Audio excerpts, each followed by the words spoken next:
కూటమి ప్రభుత్వం సూపర్ 6 హామీల అమలులో భాగంగా అన్నదాత సుఖీభవ పథకాన్ని ఆగస్టు 2న అమలు చేయాలని నిర్ణయించింది. అన్నదాత సుఖీభవ అమలు సన్నద్ధతపై సచివాలయంలో ఆర్థిక, రెవెన్యూ, జలవనరులు, వ్యవసాయ శాఖల ఉన్నత అధికారులతో సమీక్షా సమావేశాన్ని నిర్వహించారు. ఆగస్టు 2న అన్నదాత సుఖీభవ పథకం అమలు కార్యక్రమం పండుగ వాతావరణంలో జరగాలని సూచించారు. కూటమి ప్రభుత్వం సూపర్ 6 హామీల అమలులో భాగంగా అన్నదాత సుఖీభవ పథకాన్ని ఆగస్టు 2న అమలు చేయాలని నిర్ణయించింది. ప్రకాశం జిల్లా దర్శి మండలం వీరాయపాలెంలో ఈ పథకాన్ని ముఖ్యమంత్రి నారా చంద్రబాబు నాయుడు ప్రారంభించనున్నారు.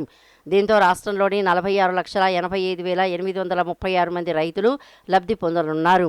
మొదటి విడతలో రాష్ట్ర వాటాగా ఒక్కో రైతుకు 5,000 రూపాయల చొప్పున మొత్తం 2,342.92 కోట్ల నిధుల్ని వారి ఖాతాలో ప్రభుత్వం నేరుగా జమ చేయనుంది.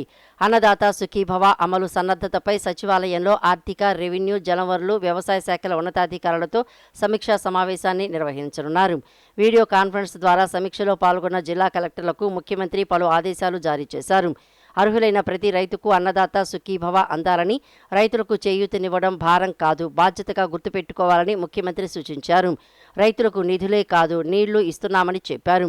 ఆగస్టు 2న అన్నదాత సుఖీభవ పథకం అమలు కార్యక్రమం పండుగ వాతావరణంలో జరగాలని సూచించారు. గ్రామ సచివాలయం నుంచి పంచాయతీలు, మండల కేంద్రాలు, నియోజకవర్గ కేంద్రాల స్థాయిలో ఈ కార్యక్రమం నిర్వహించాలన్నారు. గత ప్రభుత్వం అన్ని వ్యవస్థలను చిన్నాభిన్నం చేసిందని, నాడు ఆర్థిక విధ్వంసం జరిగిందన్నారు. ప్రతి వ్యవస్థను పునర్నిర్మిస్తున్నామని, ఆర్థికంగా నిలదొక్కునేందుకే ప్రయత్నిస్తున్నామని అన్నారు. రైతులకు హామీ ఇచ్చినట్టుగానే అన్నదాత సుఖీభవను అమలు చేసి చూపించామన్నారు. పథకాలు అమలు చేస్తూ ప్రజల విశ్వాసాన్ని నిలబెట్టుకున్నామని, చేసిన మంచిని ప్రజలకు చెప్పాలని ఆదేశించారు. రాజకీయ నేతలు పాలసీలు మాత్రమే తయారు చేస్తారని, వాటిని అమలు చేసేది అధికారులే అని వెల్లడించారు. వ్యవస్థలో అందరూ జవాబుదారీతనంతో వ్యవహరించాలని, అన్నదాత సుఖీభవ అందుకునే రైతులకు సెల్ ఫోన్లకు ఒకరోజు ముందే మనమిత్ర ద్వారా సందేశాలు వెళ్లాలని సూచించారు. రైతులు తమ ఖాతాలను యాక్టివేట్ చేసుకునేలా వారికి అవగాహన కల్పించండి అని ముఖ్యమంత్రి తెలిపారు. తెలంగాణలోని కాళేశ్వరం ప్రాజెక్టుపై ఐటీ శాఖ మంత్రి నారా లోకేష్ పలు సంచలన వ్యాఖ్యలు చేశారు. బనకచర్ల లింక్ ప్రాజెక్టును నిర్మించుకుంటే ఎగువ రాష్ట్రాలు ఎందుకు అభ్యంతరం చెబుతున్నాయో అర్థం కావటం లేదన్నారు. రాజకీయ లబ్ధి కోసమే నీటి వివాదాలకు తెరలేపుతున్నారని మండిపడ్డారు. తెలంగాణలోని కాళేశ్వరం ప్రాజెక్టుపై ఏపీ ఐటీ శాఖ మంత్రి నారా లోకేష్ పలు సంచలన వ్యాఖ్యలు చేశారు. తెలంగాణ నిర్మించిన కాళేశ్వరం ప్రాజెక్టుపై తాము ఎన్నడూ అభ్యంతరం చెప్పలేదని అన్నారు. అసలు కాళేశ్వరరావు కట్టే ముందు అనుమతులు కూడా తీసుకోలేదని తెలిపారు.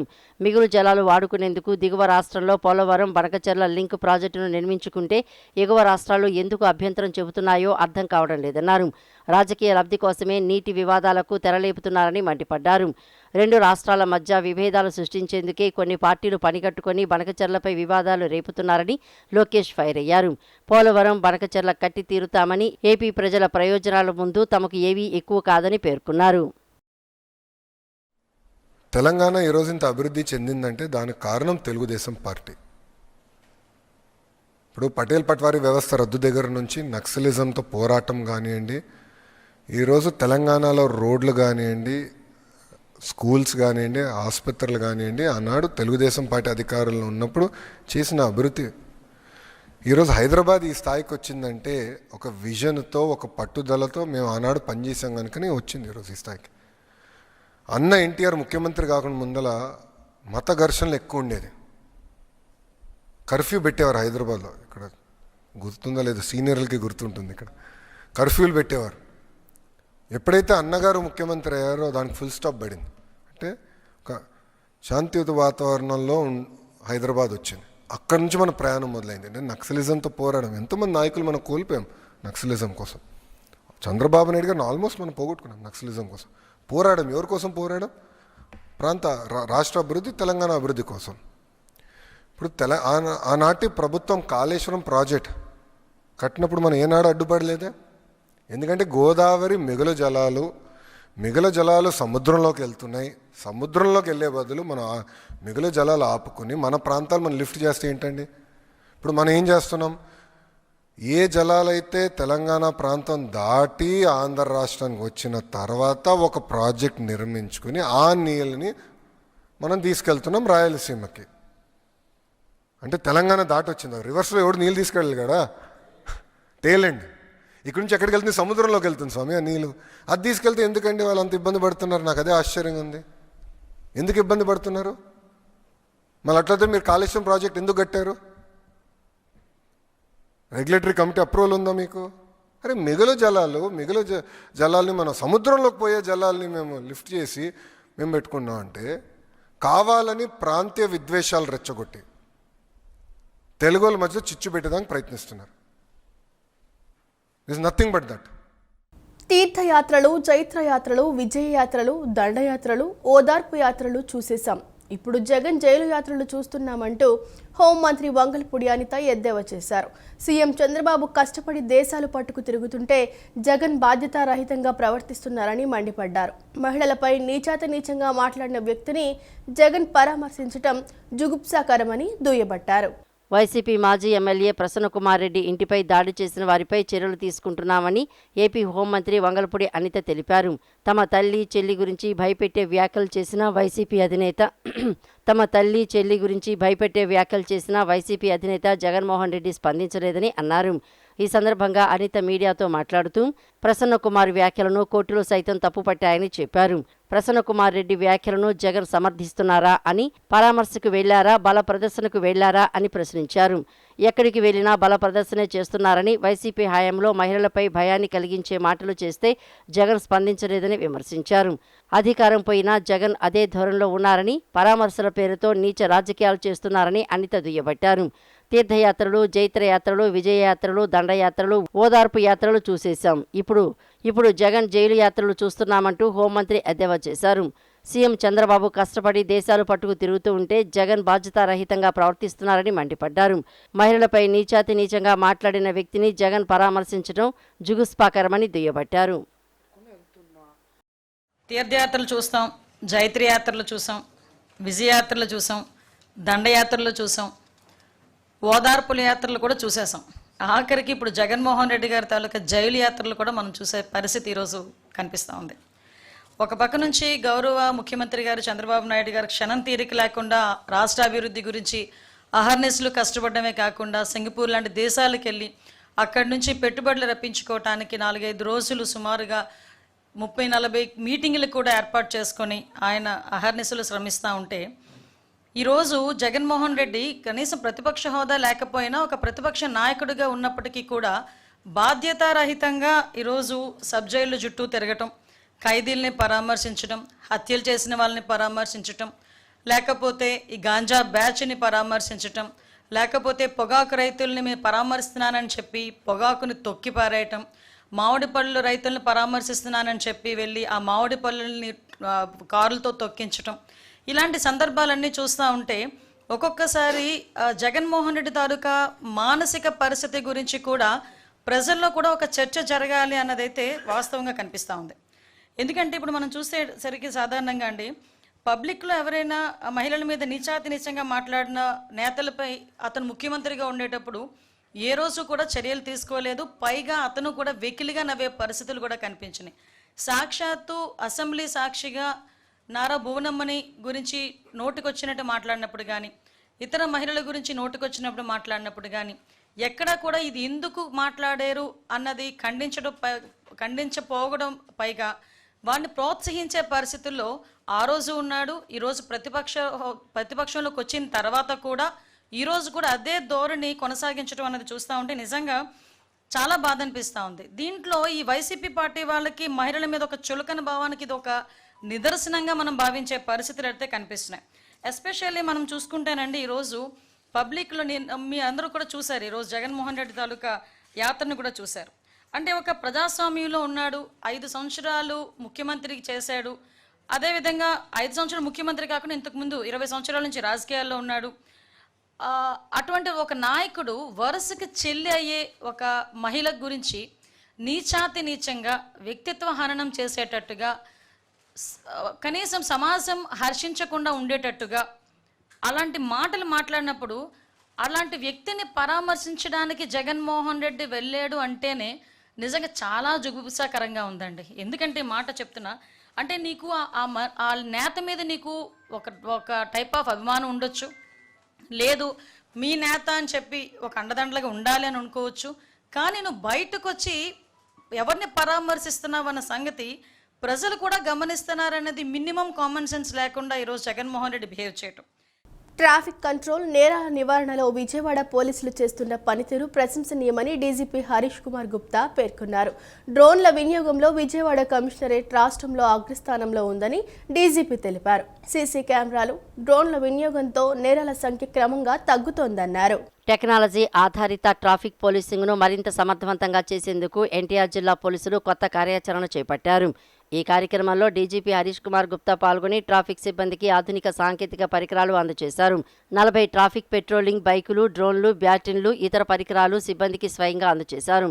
ఈ కార్యక్రమంలో విజయవాడ పోలీస్ కమిషనర్ రాజశేఖర్ బాబు, ఇతర అధికారులు పాల్గొన్నారు. ఈ సందర్భంగా డీజీపీ మాట్లాడుతూ ట్రాఫిక్ కంట్రోల్, నేరాల నివారణలో విజయవాడ పోలీసులు చేస్తున్న పనితీరు ప్రశంసనీయమని పేర్కొన్నారు. ఛాలెంజ్గా తీసుకుని టీం పనిచేస్తోందని, అస్త్రం టూల్ ద్వారా మంచి ఫలితాలు వచ్చాయని అన్నారు. ఈ విధానాన్ని రాష్ట్ర వ్యాప్తంగా అమలు చేస్తామని తెలిపారు. డ్రోన్ల వినియోగంలో విజయవాడ కమిషనరేట్ రాష్ట్రంలో అగ్రస్థానంలో ఉందని డీజీపీ తెలిపారు.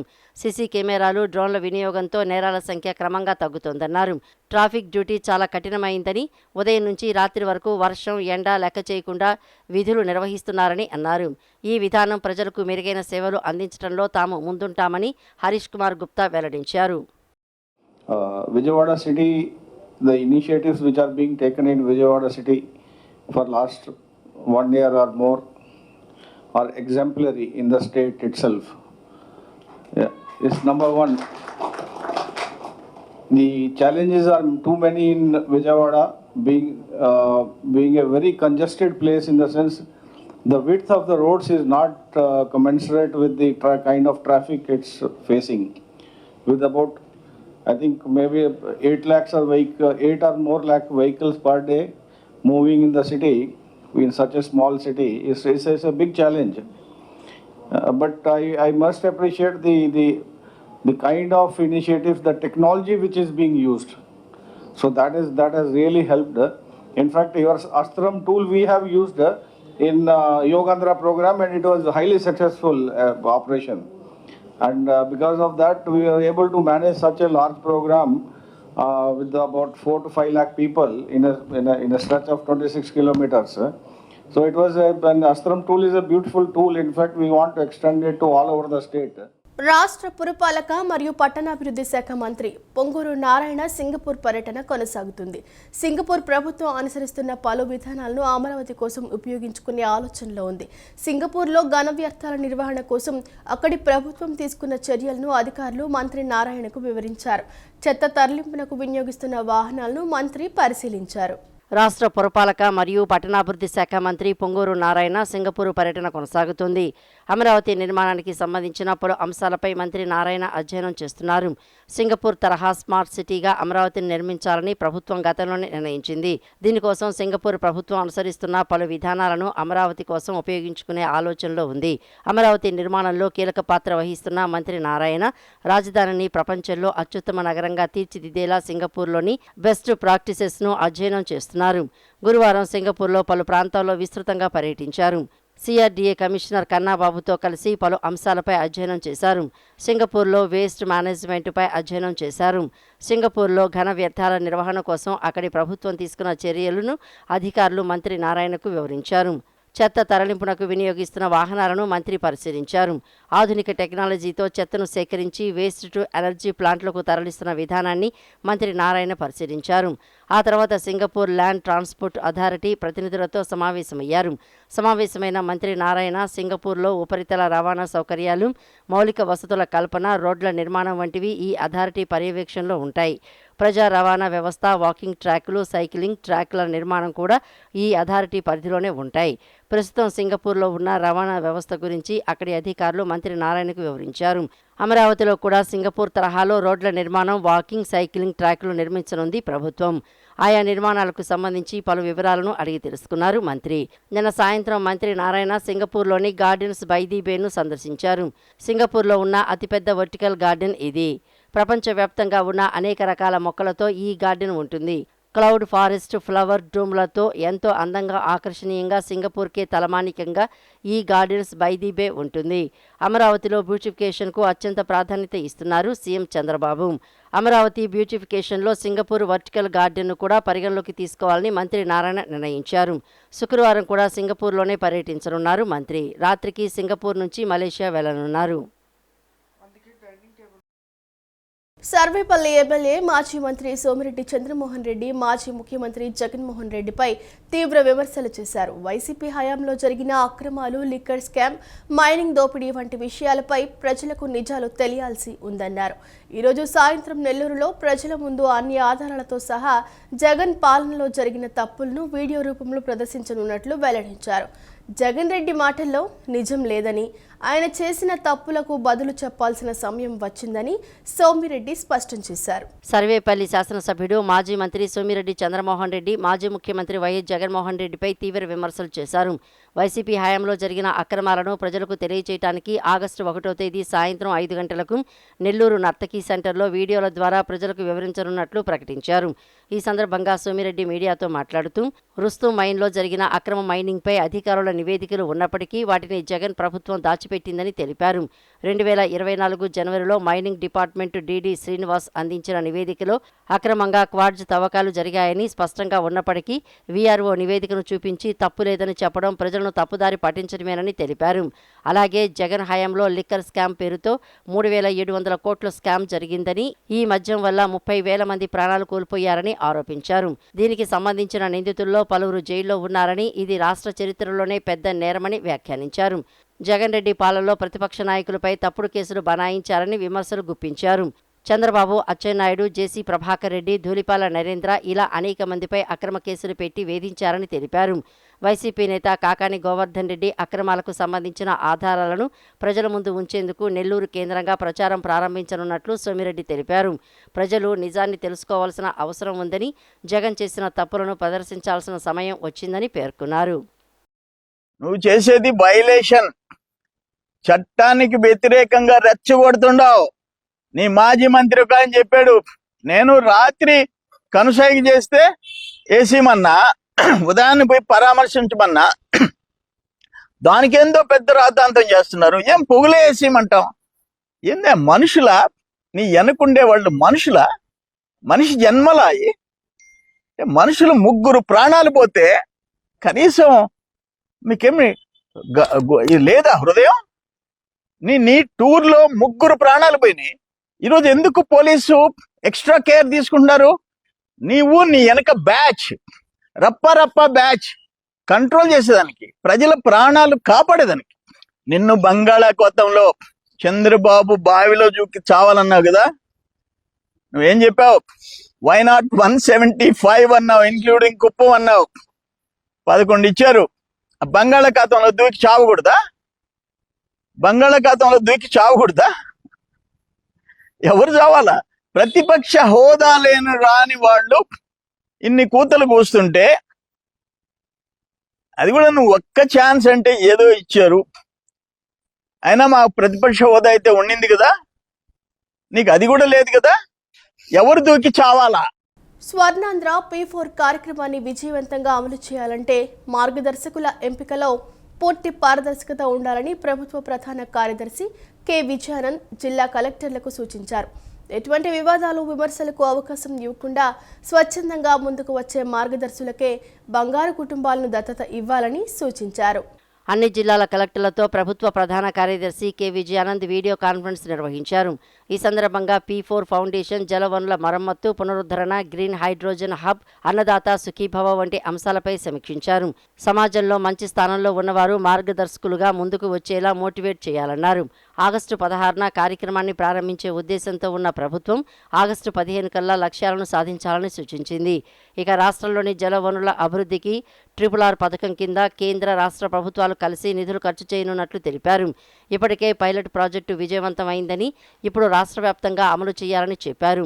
పూడిమడకలో గ్రీన్ హైడ్రోజన్ ప్రాజెక్టులకు ప్రధాని, సీఎం శంకుస్థాపన చేసిన సంగతి గుర్తు చేస్తూ ఈ ప్రాజెక్టుకు అవసరమైన భూములను శ్రీ సత్యసాయి, ప్రకాశం, అనంతపురం జిల్లాల్లో గుర్తించాలని జిల్లా కలెక్టర్లను ఆదేశించారు.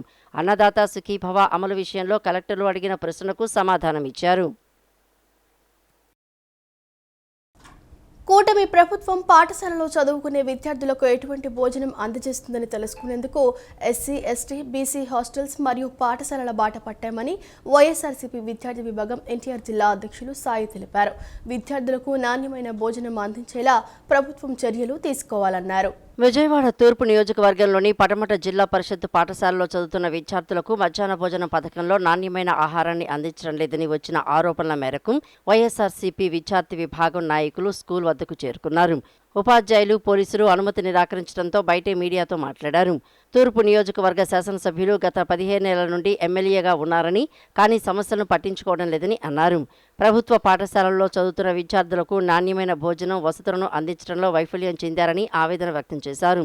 ఇప్పటికైనా ప్రభుత్వం స్పందించి ఎస్సీ, ఎస్టీ, బీసీ హాస్టల్స్తో పాటు పాఠశాలలో చదువుతున్న విద్యార్థులకు నాణ్యమైన భోజనం, వసతులు కల్పించాలని డిమాండ్ చేశారు.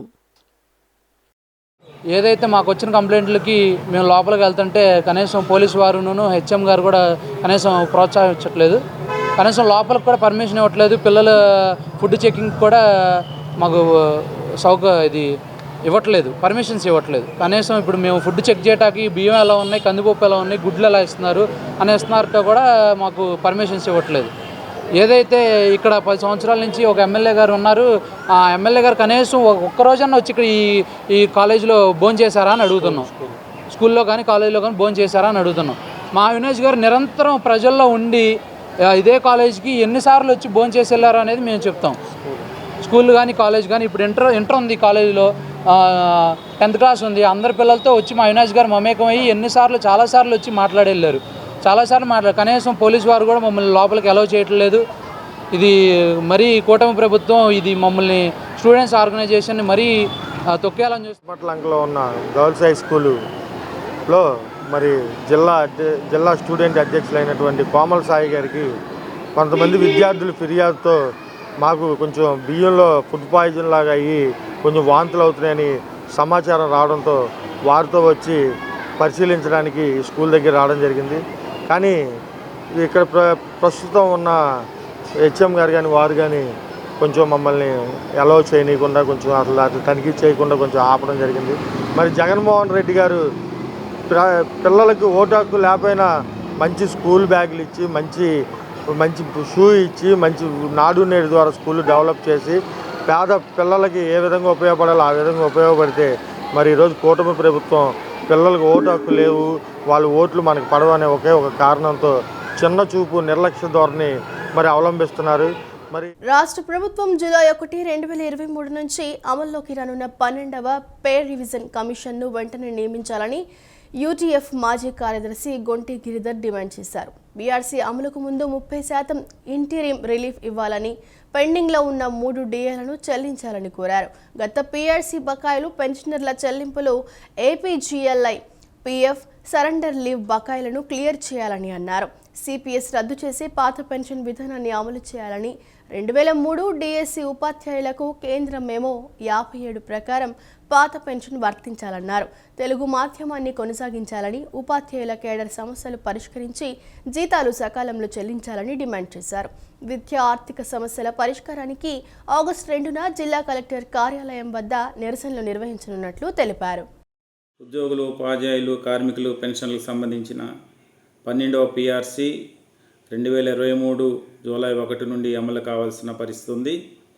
కానీ ఈనాటికి పీఆర్సీ కమిషన్ను కూడాను ప్రభుత్వం నియమించలేదు. అదేవిధంగా ఐఆర్ని ప్రకటించలేదు, డిఏలు చెల్లించలేదు. అదేవిధంగా గత ప్రభుత్వం అమలు చేసిన విధానాలనే కొనసాగిస్తూ ఉంది. కాంట్రిబ్యూటరీ పెన్షన్ స్కీమ్ని రద్దు చేసి ఓల్డ్ పెన్షన్ స్కీమ్ని పునరుద్ధరించలేదు. అదేవిధంగా బోధనేతర కార్యక్రమాలని పెంచుతూ ఉంది. తెలుగు మీడియంని రద్దు చేసి ఇంగ్లీష్ మీడియంని మాత్రమే కొనసాగిస్తూ ఉంది. ఈ నేపథ్యంలో ఉద్యోగులు, ఉపాధ్యాయులు, కార్మికులు, పెన్షనర్లు తమ హక్కుల కోసం పోరాటం చేయాల్సిన తరుణం వచ్చింది.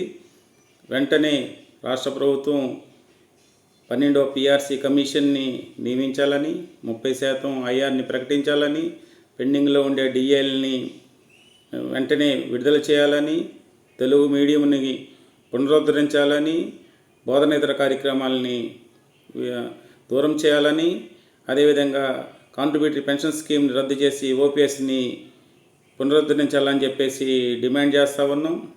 ఈ నేపథ్యంలో ఉపాధ్యాయ సంఘాల సమాఖ్య ఆధ్వర్యంలో ఫ్యాప్టో ఆధ్వర్యంలో ఆగస్టు 2వ తేదీన జిల్లా కేంద్రంలో జరుగుతున్న ధర్నా కార్యక్రమాలకి ఉపాధ్యాయులంతా పెద్ద సంఖ్యలో హాజరై విజయవంతం చేయాలని చెప్పేసి కోరుతా ఉన్నాం.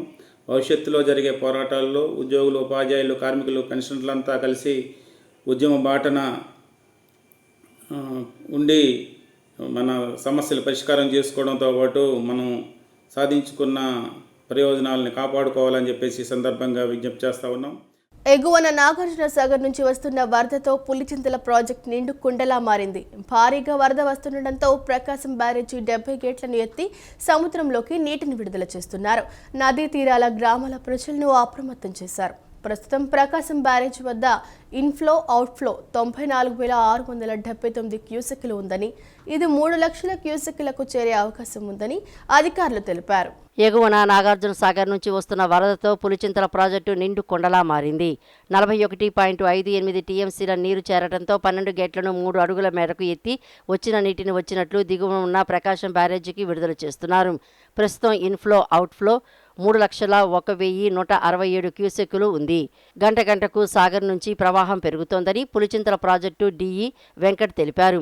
జూలై ఆఖరికే పులిచింతల ప్రాజెక్టు నిండటం పట్ల రైతులు హర్షం వ్యక్తం చేస్తున్నారు. భారీగా వరద వస్తూ ఉండటంతో ప్రకాశం బ్యారేజీ 70 గేట్లను ఎత్తి సముద్రంలోకి నీటిని విడుదల చేస్తున్నారు. నదీ తీరాల గ్రామ ప్రజలను అప్రమత్తం చేశారు. ప్రస్తుతం ప్రకాశం బ్యారేజీ వద్ద ఇన్ఫ్లో అవుట్ఫ్లో 94,679 క్యూసెక్కులు ఉందని, ఇది 3 లక్షల క్యూసెక్కులకు చేరే అవకాశం ఉందని తెలిపింది. కాగా శ్రీశైలం డ్యాంకు వరద పోటెత్తుతోంది. జూరాల, సుంకేసుల నుంచి 2,89,670 క్యూసెక్కుల వరద శ్రీశైలంలోకి వచ్చి చేరుతోంది. దీంతో 8 స్పిల్వే గేట్ల ద్వారా దిగువకు 2,16,520 క్యూసెక్కులు, పోతిరెడ్డిపాడు హెడ్ రెగ్యులేటర్ ద్వారా 20,000 క్యూసెక్కులు, ఎడమగట్టు విద్యుత్ కేంద్రం ద్వారా 33,315 క్యూసెక్కులు, గుడిగట్టు విద్యుత్ కేంద్రం ద్వారా 30,643 క్యూసెక్కులు, మొత్తం 3,02,478 క్యూసెక్కులను విడుదల చేస్తున్నారు. శ్రీశైలం పూర్తిస్థాయి నీటి మట్టం 885 అడుగులు కాగా ప్రస్తుతం 882.8 అడుగులకు చేరుకుంది. శ్రీశైలం నుంచి నాగార్జున సాగర్కు 2,82,364 క్యూసెక్కుల వరద చేరుతోంది.